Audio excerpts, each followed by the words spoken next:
the future, especially for affordable housing, which I think modular is ideal for. 6-story buildings, high density, relatively small units. It's perfect. I think that's the future. These exotic technologies are going to probably enter into the picture. Mass timber is another very exciting area. So it's not the whole box isn't made modular, but there are prefabricated pieces that are put together. And I think a hybrid of volumetric modular, it's called, box shapes, and prefabricated components that all fit together in this orchestra of construction could be very successful. I think that's where the future goes. Little steps and not just, okay, let's 3D print our future world.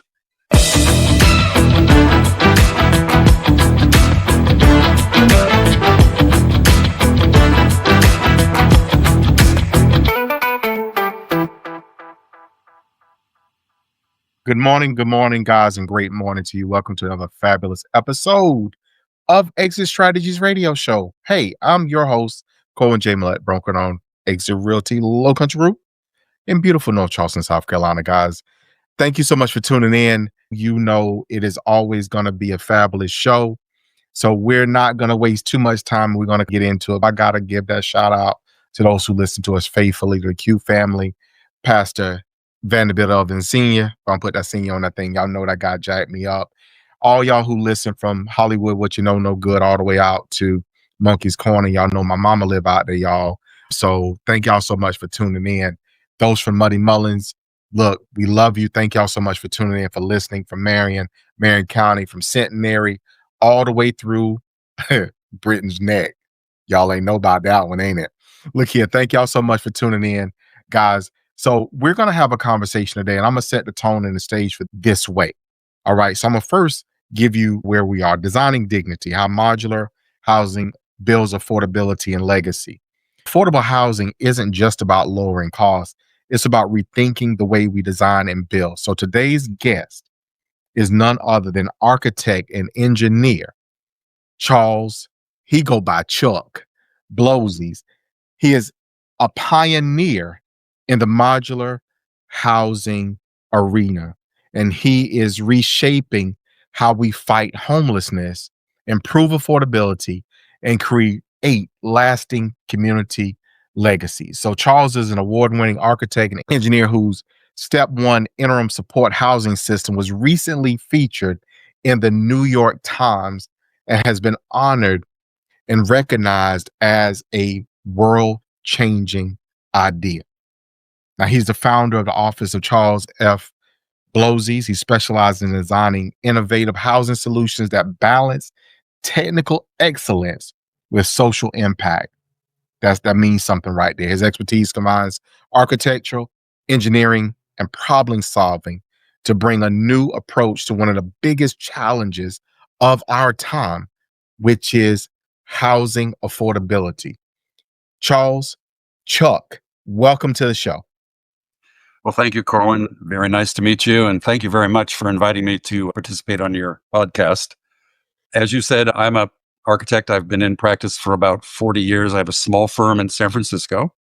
We have large aspirations, however, and do innovative kinds of projects, urban infill primarily, and also housing, interim housing for transitioning homeless folks into the mainstream housing.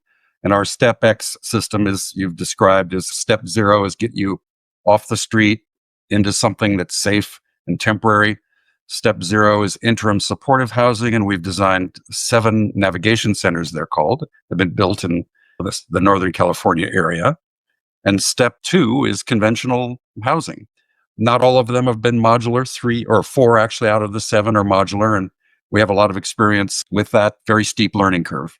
So Chuck, you touch on a few things. So on this show, we really talk about housing affordability because we see it in numerous areas, right? All parts of the country, there are some affordability issues and creative solutions are needed. We also use the phrase, and we've been using it here on the show for years, of attainable housing, and that's becoming more popular as a part of conversation. But you guys really focus on helping to meet a need. I know you're in a high price market. I'm familiar with San Francisco, been there a few times. It is a beautiful city.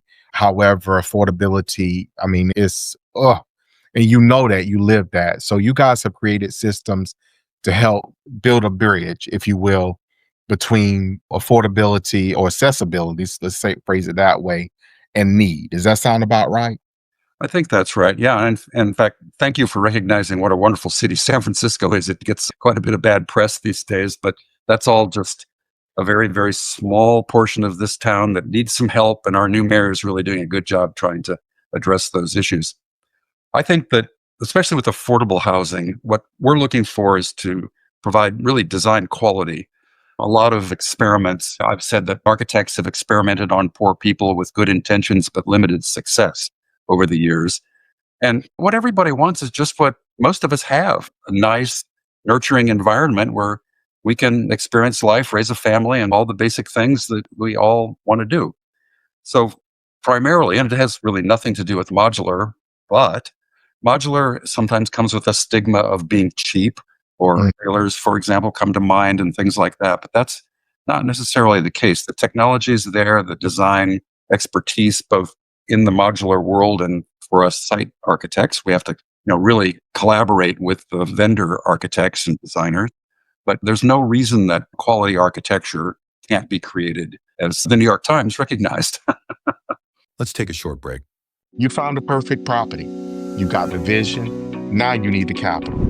At Melefund Capital, we specialize in funding real estate deals for investors who want to build, flip, or hold and don't have the time to chase after banks. Whether it's new construction, a fix and flip, or long-term rental, we offer simple terms, fast approvals, and access to private capital. We even work with manufactured housing projects because we know what it takes to build value from the ground up. Simple. You bring the deal, we bring the money. Visit melefundcapital.com or call 843-619-7038 to get pre-qualified today. Melefund Capital, we fund what you build. So you guys address a need, and this is both for you, Chuck, but also for our listeners. A lot of our listeners are connected to organizations, or familiar with organizations that assist with transitional housing or helping to mitigate homelessness, as well as just meet basic and fundamental needs. I mean, we service the entire gambit, if you will, of just okay, hey, I want to own a home. What does this look like? So I want to take you a little bit deeper on that subject that you just, if you will, you just pop the top on the soda can, so to speak, of the quality of the product. You design it, so you know what goes into it. Meaning, when you design it, if you don't mind, I may know a little bit of this, but for our listeners, when you create a design, you factor in the materials as well. So obviously, you got to meet code, you got to have strength, a solid product. But if I recall correctly, and please give us this, but you also dictate what the material is, right? Sometimes I think we architects don't design everything. We don't design light fixtures and plumbing fixtures and whatever. We pick them from a catalog. But the bigger the pieces that we're picking from a catalog, the less kind of design control we have. And so the challenge is to work with vendors who have a quality product and then work together within their system to put essentially boxes together that yield a really nice product. I think one analogy that we use a lot is it's automobile technology, buying a car, where car vendors or manufacturers have very sophisticated assembly lines. Some cars are more beautiful than others, certainly, and run better than others. But what the auto manufacturer wants to do is make sure that they're all the same and crank out the same thing with a few features. And it's the same kind of concept with modular housing. So the architect and the owners too need to acknowledge that there's a wide range of design flexibility, but not an infinitely wide range. And just work within those parameters together to push each other a little bit here and there. But we say that to the vendors that we don't want to retool your factory, but we have planners in the neighborhood and a lot of folks that we have to make happy for all the appropriate reasons. So maybe that kind of siding that you normally use, we could use this instead. And then we work together to make that happen. Okay, that makes perfect sense, because you got to have all the players at the table, if that makes any sense. So you're not going to move the ball down the field without having the right team on the field. Yeah, So you have to put your ego in your back pocket and be collaborative. Exactly. It's a team sport. to change the world, it's a team sport for real. So what has been like, well, matter of fact, let me even back up and even ask this question, Chuck, because in order for you to find success in any given thing, there has to be a passion underlined or rooted. It has to be rooted in passion. So what got you to this space and to this arena as far as it being a passion or desire of yours to be effective within this segment or niche? Well, a couple of things. As you said, I'm also a structural engineer. So I believe there's a connection between how we build and the beauty of the result. And that's really what's the spark that was turned on in my schooling. And it's still burning brightly, I'd like to think. The reason we got involved in homelessness actually has to do with my wife. She's a University of California professor and doctor at this county hospital here. And we'd be driving around town and she'd say, well, there's one of my patients that was discharged just a couple of days ago and they're still back out on the street. I think this is just not working. So the first idea really was a metal tent, shipping containers, talked to her colleagues at work at the hospital and said, is this an idea that makes sense? Do you think folks would come off the street if they had privacy? And they all said, yeah, absolutely. That's the most important thing.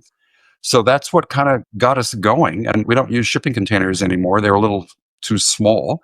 And we work with modular vendors who primarily build in a conventional way, 2x4s and just the way you build a house, but it's done in the factory. And the quality control, again, in theory, not always in practice, but mostly in theory, is much better. And fitting the boxes together, it's like Legos. And of course, all architects grew up playing with Legos. So we're having a great time trying to figure out how these things fit together, either little boxes made into a big box or an array of boxes that are a more like campus line like setting. Lots of different possibilities with modular. That's probably the biggest benefit. You can fit all kinds of weird sites with these modules. Typically, they show up, they can get built faster than conventional construction. You don't disrupt the neighborhood or the neighbors as much. A lot of benefits. Definitely some upsides to it. We've been having a conversation, ongoing conversation in this arena, in this realm on this show, because we want to start to expose and enlighten people on the reality, pros, cons, or what have you. And obviously, people have opinions. Oftentimes, those we know as well as anyone that oftentimes those opinions are not necessarily rooted in fact. And in turn, we want to make sure we're getting the facts out to people. So this has become that realm that you guys have really focused on in order to serve the needs of your community. So that is amazing. So you may mention you've done a few projects, not out of all the projects you've done, less than half have been manufactured, some modular type construction. And you touched on some of the things, but what also in that process has been beneficial? So let's put them apples to apples, side by side. You made mention of the shorter time period for on-site construction is one point, but give us some of the other pros and cons versus site built that you've seen as you sought to deliver this product. Well, I'll use kind of our best project so far in San Mateo County in Redwood City.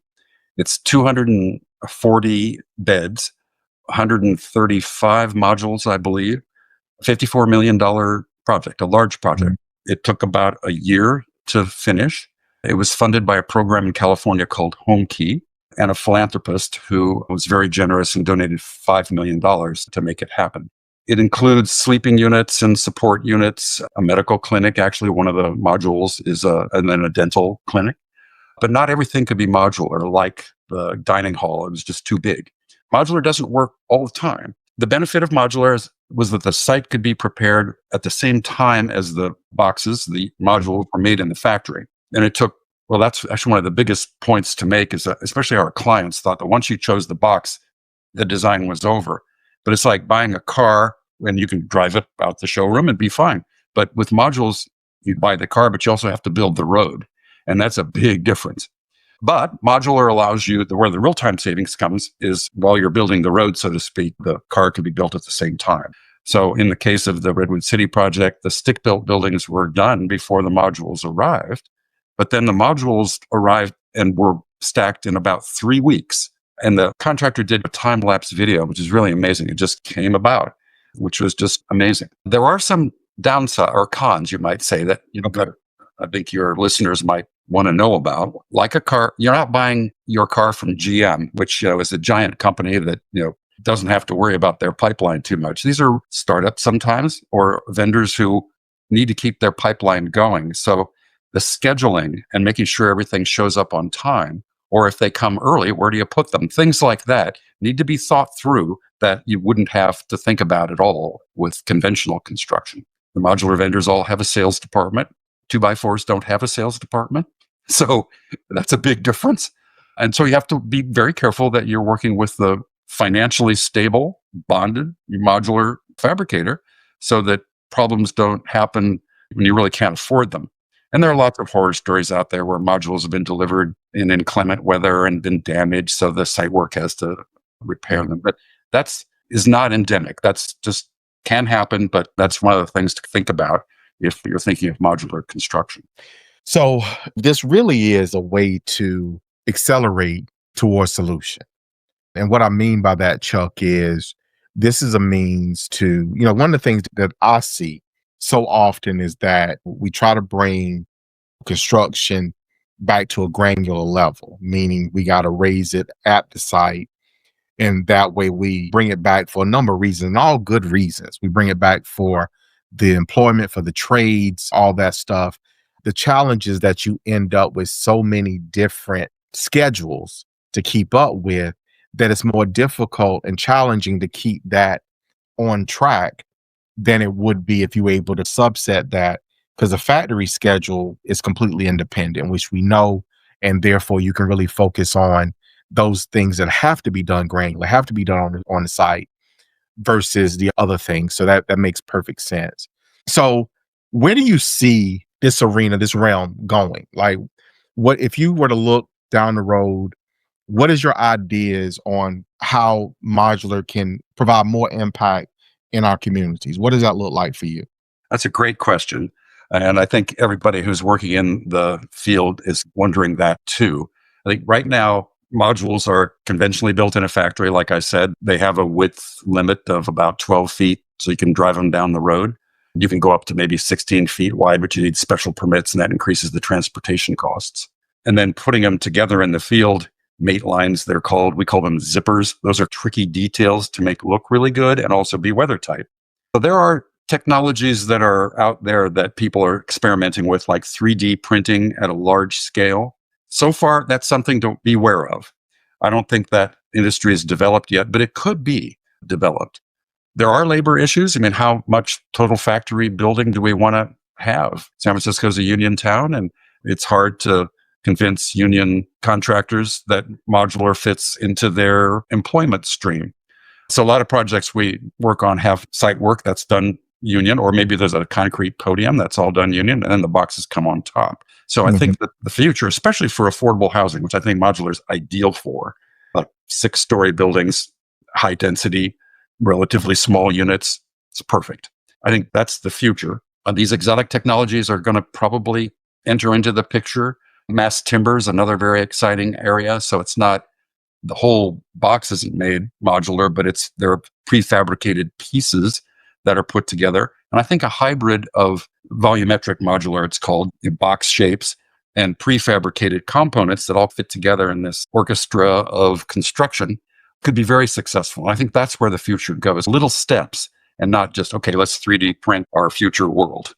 So it's interesting you bring that up, because when I first saw 3D printing, okay, hey, I literally thought about it and saw it that way, that, okay, because I know in other countries, this is more rampant. It is being used at a degree, I think, significantly higher than what it is here in this country. But I really thought that was going to be one of the things. Now, granted, I don't necessarily believe you can 3D print a house in some of these major metros and cities, because you got the constraints of buildings and adjacent properties and et cetera. But the fact that you can do it in general, especially in more remote areas, I think is huge. So I'm interested to see, obviously, what that plays out to, quote unquote, in the future. Now, Chuck, for someone who is looking at this, and we're going to talk about this holistic, but the reality is that the greater impact is when you are multi-family or multi-segment, so you can impact multiple people in one setting, such as what you guys are doing currently.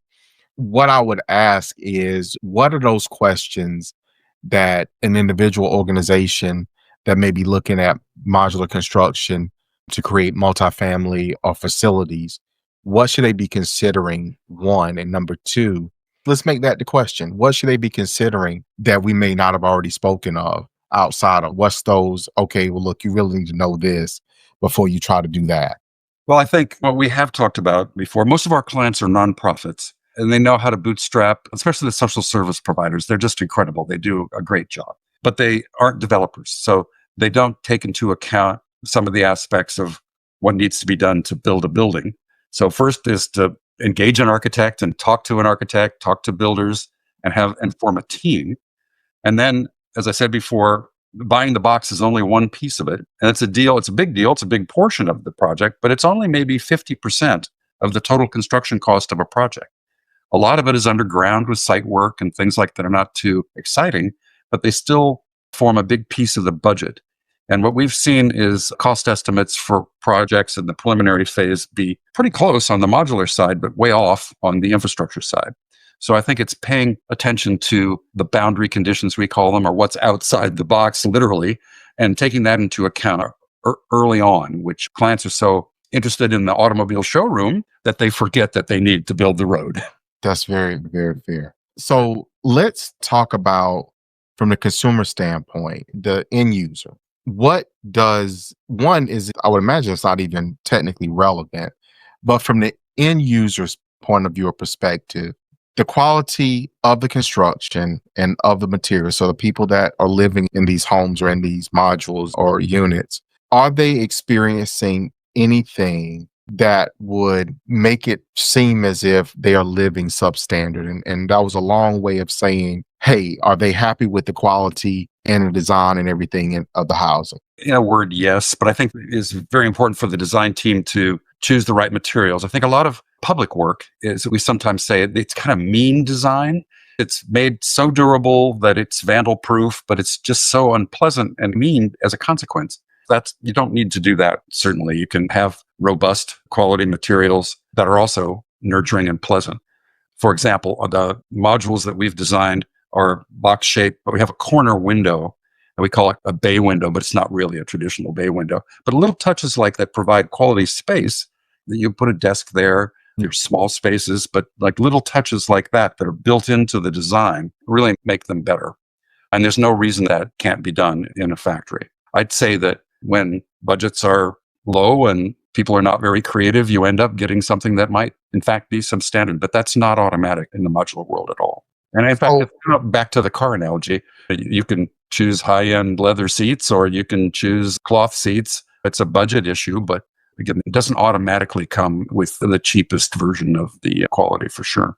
And what's behind the scenes is generally better quality, I think, than stick built. That's a good observation.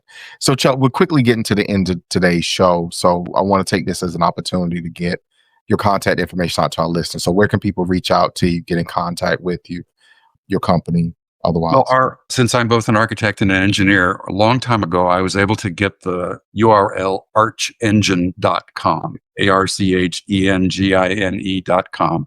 So you can look at our website that way and contact us through the website. That is priceless. I love it. I love it. Oh, that's a beautiful building on that on your website. So, Chuck, that might drop question. Sometimes we refer to it as, you've been doing this for a while, and obviously you've found yourself in a space different than probably where you started from. So short version is, if you could look back and start this thing all over again, what would you do differently? Well, I think like all architects, we're going to drop dead at the drawing board because it's our passion. There was a point in my career when I thought, this is just too hard. What should I do? And I thought, what I really want to be is an architect. So I think that's just who I am. And someone, I think, asked the famous architect Frank Lloyd Wright, what was his best project ever? And he said, the next one. So that's how I feel. I'm maybe going to retire someday. Ask my wife. That's probably sooner than later. But I think it's just a very satisfying profession when you can walk up to something and say, that was in my mind's eye 5 years ago, and here it is, reality. It's amazing. So, Charles, I think we probably hit this question, both as an architect, engineer. We like to focus on legacy on this show. You've used those roles not just to shape buildings, but also to shape futures. Was there a turning point where you realized that architecture could play a role in solving systemic issues such as homelessness and affordability, and become a part of the community's legacy? So was there a point that you kind of, okay, we're going to do this? Well, this might sound a little theoretical, but we talk about the urban fabric and we do urban infill projects. So if you think of the urban fabric, buildings are put in the urban fabric kind of one stitch at a time. So what is very important for us is to understand the fabric that we're putting the stitch into. Sometimes we want to do something that's bold and sticks out, and sometimes we want to do something that completely blends in. And lots of architects want to do it sticks out all the time, and we don't have really a style or anything. We want to be very sensitive to the context, which sometimes calls for a bold building, but sometimes not. And I think with housing, especially addressing homelessness, the folks who come off the street have been in an overstimulated environment, and what they want is kind of a calm environment. So most of our projects in this area are understated on purpose because it seems like it's the right thing to do. It's not about us. It's about the folks that we're designing buildings for. That's awesome. So Chuck, I want to thank you for being on with us today. Thank you for taking time out of your busy schedule to make this appearance on our show. I really appreciate it from the bottom of my heart. Well, Corwyn, it's been my pleasure. Thank you very much for inviting me, and good luck with your future podcasts. I'll try to tune in. Well, thank you. Thank you. So for our listeners, guys, look, we got to think beyond the traditional. Real estate isn't only about buying and selling. It's about supporting a smarter design, supporting solutions that can change lives. That's what this thing is about. And Charles, my takeaway from you today is architecture has the power to create dignity and stability. When we design with purpose, we don't just build structures, we build legacy. So thank you so much, sir, for what you do. For our listeners, y'all know how I feel. Y'all know what I say. Y'all know I always put the two of those things together, and I give it to you this way, which is to tell you that I love you. I love you. And we're going to see you guys out there in those streets.